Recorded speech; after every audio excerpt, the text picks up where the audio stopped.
Hi and welcome into the lesson 7 best chess opening traps. These traps are really easy to learn and therefore you'll be able to apply them in your chess games right away. Let's begin with the first one. It's a trap for black side, so you start playing Sicilian defense, and then here after those first very common moves you play knight to f6. And here it seems really tempting for white to push his pawn forward at the same time chasing your knight away. Actually, even strong opponents fall into this trap. I won a couple games myself just in this way. And if white makes that move, the move which you provoked, the move e5, then you have the double attack, queen a5 check, with the double attack of opponent's king and the pawn. And therefore, after white plays any move to cover his king, for instance knight c3, you just grab the pawn and you're a pawn up.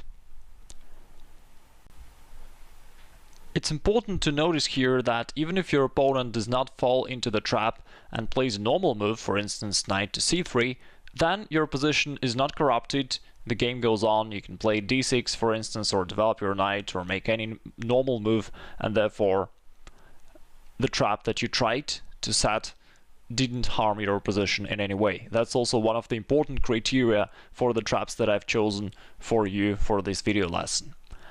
Alright, let's go ahead to the next trap.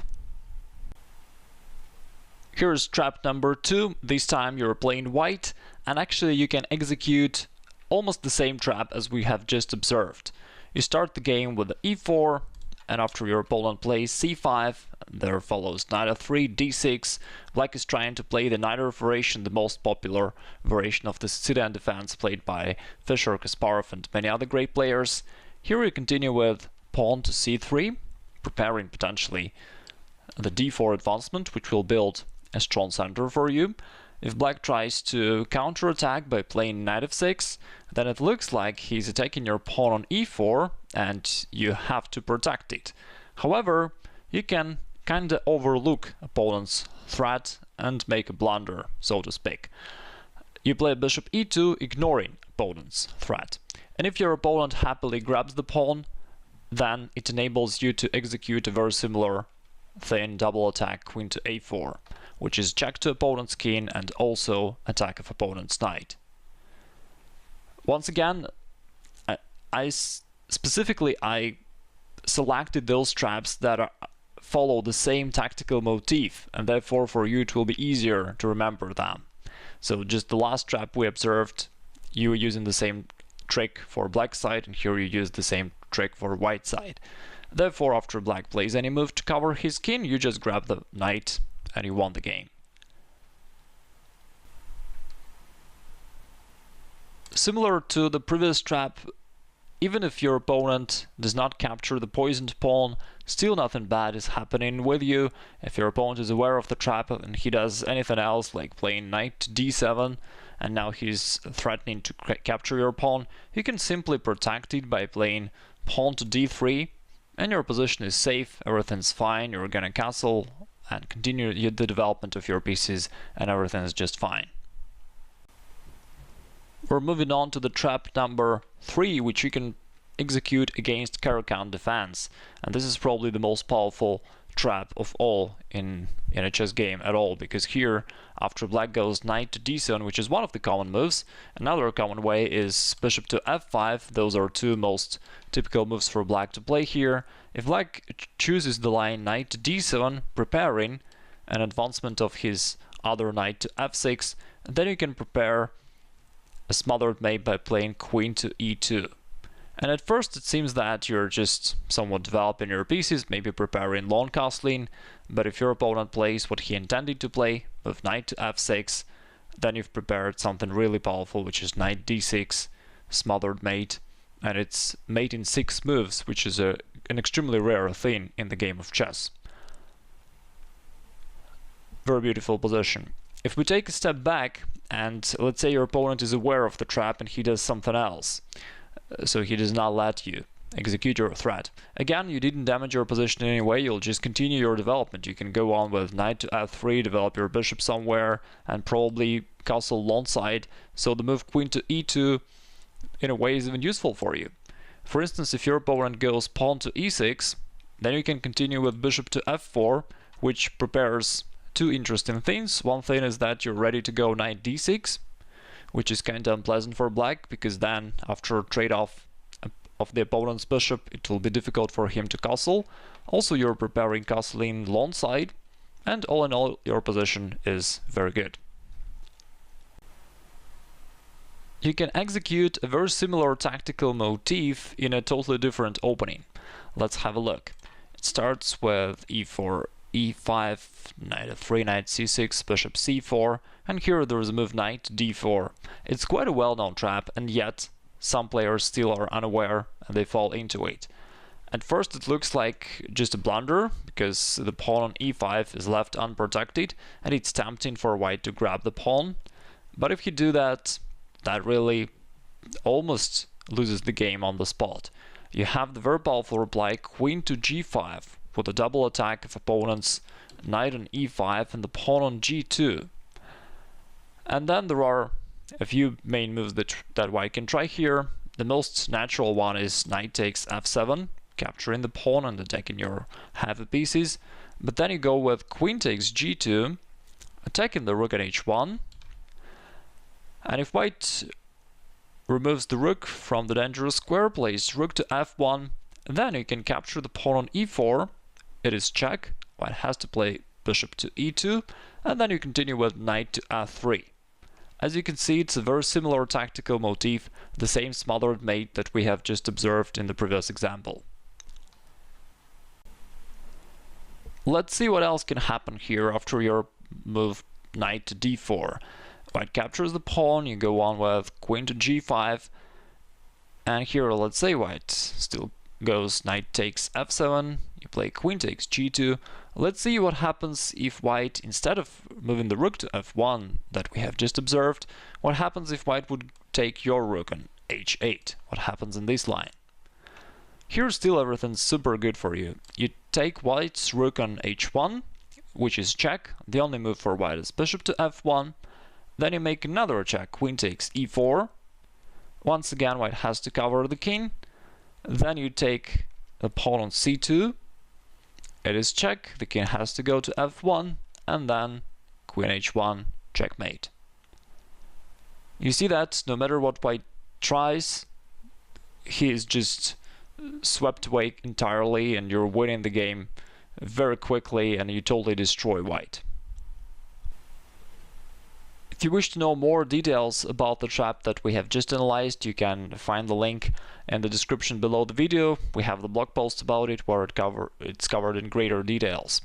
And let's move on to another trap where once again the similar tactical motif can be executed, and this time it's also a somewhat even more typical thing for black to play, because here, after bishop to c4, instead of going that little bit dubious move knight to d4, you can just continue with knight f6, the very classical line, and after white continues with knight g5, attacking your f7 square, you continue with d5, and after pawn takes d5, instead of other moves like knight a5, you have a tricky move knight to d4. And at first sight, it's really tempting for white to go on and execute his threat to f7 square, which he was trying to impose by his previous moves, and white can just push the pawn to d6. However, it's actually a mistake for white, because after queen takes d6, and white grabs happily the pawn on f7, hoping that he's winning the game, but it kind of lets you execute the same trick that we have already observed. You play queen to c6, with an attack of opponent's bishop on c4 and pawn on g2. And by the way, the bishop from c4 cannot just go away, because also the knight on f7 must be protected. So if white captures the rook on h8, then you play queen takes g2, and this is something very well known for you by now. You're attacking the rook, and once white plays rook to f1, you continue with queen e4 check, and after bishop e2, it's a smothered mate, knight f3. Let's analyze one more line which may happen in this variation. White goes knight g5, you continue with d5, and then this tricky move knight to d4. and white tries to execute his threat by playing d6, you capture the pawn, and here we have just analyzed the consequences of the move knight takes f7. Let's have a look at another attempt in move bishop takes f7. It looks very good at first sight, because it captures the pawn and it attacks your king. However, after you play king to e7, white suddenly realizes that he doesn't have much pieces developed. He has only 2 pieces developed so far, and therefore he can't really execute any serious attack. Moreover, these pieces are currently in danger. You're gonna play h6 on the next move, and then the white's knight cannot go away because the bishop will be lost. So white is actually in a big trouble here. If he tries to retreat to save his minor pieces and plays something like bishop b3, then you just can take this bishop, and then you start kicking away the knight by playing h6, and after knight f3 you go forward with e4. The knight has to retreat very much backward to its original square, and now even though black is a pawn down, but you have a very active position, you can move the king to f7 to a more natural square, and you have quick development ready. You can go with bishop to g4 and you quickly bring the pieces into play, and you still have the very good and very active position. We have already analyzed 5 typical traps, and we have 2 more.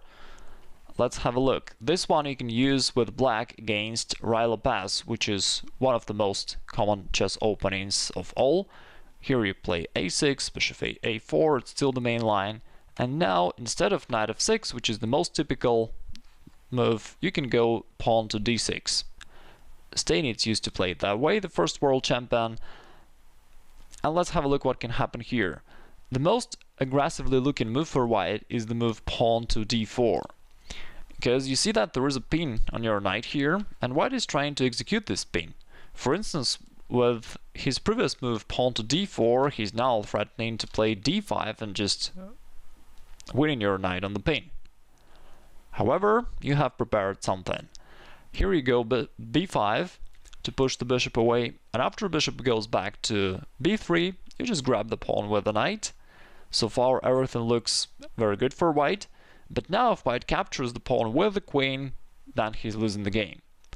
On a side note, if white does not fall into the trap and does not capture the pawn but is doing something else, then you also just continue your development normally. You play knight to f6, bishop e7, castling, very standard moves, nothing fancy, and again, it's just a normal game of chess. But what if white captures that pawn and plays queen takes d4? That enables you to play c5, and here is the trick you're gonna execute. Right now you're attacking white's queen. And when the queen goes away, you're willing to play pawn to c4, and the white's bishop on b3 is trapped. That's your idea, that's how you're gonna win the piece, that bishop on b3. If white tries to escape by playing queen d5, which seems to be an aggressive move because it attacks your rook on a8 and your pawn on f7, but there is a way for you to simultaneously protect those 2 weaknesses by playing bishop to e6. The queen is attacked. If white tries to play queen c6 check, then you cover it with the bishop. And if white goes back queen d5, this time you do not repeat the moves by playing bishop to e6 once again. It would be just a repetition. But now you can see an important difference. By making those maneuver with your bishop, you protected your rook with the queen. And therefore now it's not a problem for you, and you can go on and execute your main threat. You can push the pawn to c4, and the bishop is trapped. That's how you win the bishop, and with this serious material advantage, hopefully you'll win the game really easily. Here comes the last trap of this lesson. It starts with white, you go with e4, and then it happens if black chooses to play Sicilian defense, and particularly the Sveshnikov variation, which is very popular these days. Lots of strong players play it, and of course lots of amateur players repeat this strategy with black. And here goes the main starting position of Sveshnikov defense. Usually on the next moves, black are playing a6 to kick off your knight, and then continues with pawn to b5 to expand there and continue chasing away your knight. And the main move for white is just to develop the bishop to g5, which is certainly a good option. However, in addition to that, you can do something else. You can go with your knight to d5. You have created a very straightforward threat of making fork with your knight, going knight to c7, which would double attack opponent's king and the rook. By the way, I've noticed that in blitz games sometimes this threat actually does happen, because oftentimes your opponent who plays the Sveshnikov defense, at this point he was going to play pawn to a6, and oftentimes he pre-moves it, or he's just really pushes that pawn to a6 on the next move quickly without evaluating your move really, and that's how he can fall into this very straightforward threat of yours. But even if your opponent does a better move and grabs the knight, then you capture with a pawn, and that goes knight e7, the most natural move. You continue with pawn to c4, and here all of a sudden the most natural move for black, the most natural looking move, which is pawn to a6, is losing. There is a move queen to a4, which pins the pawn on a6, and therefore black cannot really take your knight. So he can, but it will lose the exchange. So you grab the rook, and you won the exchange, and with the material advantage, everything's great for you. Let's see if there's anything else that he can do. But in addition to that, in addition to pinning the pawn, the queen is also making a very powerful threats along this diagonal. On the next move, you're gonna move your knight somewhere, potentially to c7, or maybe to d6, making this discover check of opponent's king with your knight and destroying your opponent's position entirely. As surprisingly as it is, there is already no good defense for black. If he tries to cover this diagonal by playing bishop d7, then it's just knight d6, smothered mate once again. We have seen this in some previous traps that we have analyzed. If black tries to cover the diagonal by playing queen to d7, then it still doesn't help. You can just continue with knight to c7 or knight takes d6, and as you can see, the queen cannot capture the knight anyway because it is pinned. Therefore, black has to react to check to go like king to d8, but then you can simply grab the pawn on f7 with the double attack of opponent's king and the rook, and on the next move, for instance in the line like this, you just grab the rook and you have this very huge material advantage, so you'll win the game easily. Congratulations, you have just learned 7 best chess opening traps. Try it out in your games. Those traps are both effective, easy to learn, and in addition to that, they're also solid, which is a rare quality for a trap. So even if it doesn't work, your position is still fine. Try it out in your games and let me know in comments about your results. Thank you.